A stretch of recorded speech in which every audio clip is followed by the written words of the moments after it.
Good afternoon. I'm Patrick Risley. I'm the senior pastor here at First Presbyterian Church, Fort Lauderdale, and welcome to our very first edition of an online sneak a peek for the sermon this coming Sunday. It's a swirly time right now, that's for sure. I know I went out and tried to get a haircut yesterday, and even the barber shop is closed, and that's kind of the world we're living in these days. So what we wanted to do is bring you a sneak peek for what's coming up this Sunday so you can get ready for it and do your homework.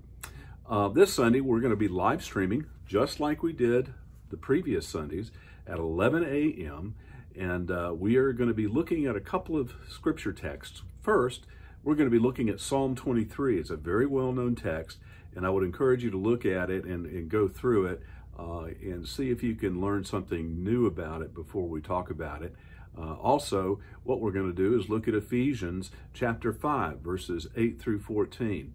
The theme of the sermon is going to be built around the notion of becoming light in shadowy places, and pretty apropos topic for this time of year and this silliness that we're living in right now. In other news, want to let you know that public gatherings are going to be suspended until at least the end of March.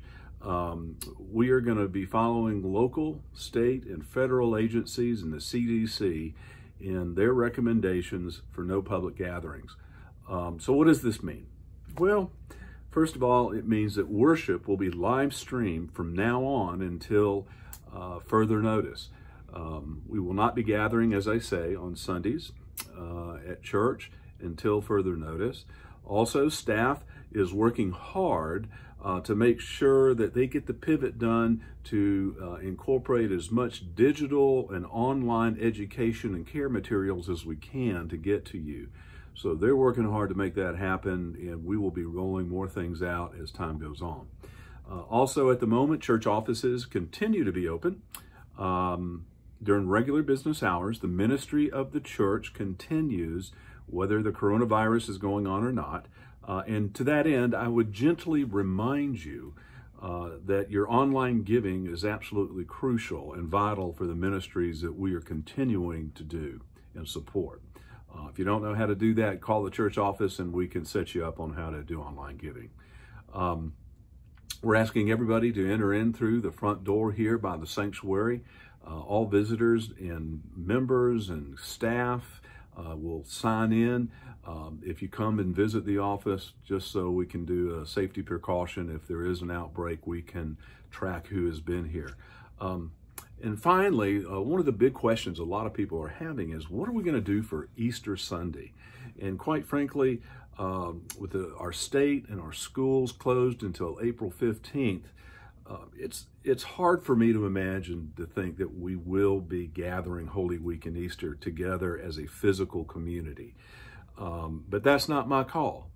The session will meet this next Thursday evening, and the session will discuss this matter in depth, and we will get back with you. But please know that even if we are not going to be visiting each other on Easter Sunday in person, there will be live stream, and we will have a service to celebrate the Lord's resurrection. Also, the thing to remember is this: we will, as soon as this virus has run its course, as soon as we are able to meet together as community again, our staff, our desire is our very first service will be an Easter-themed service when we come back, regardless of what day that is. We want it to be a celebration.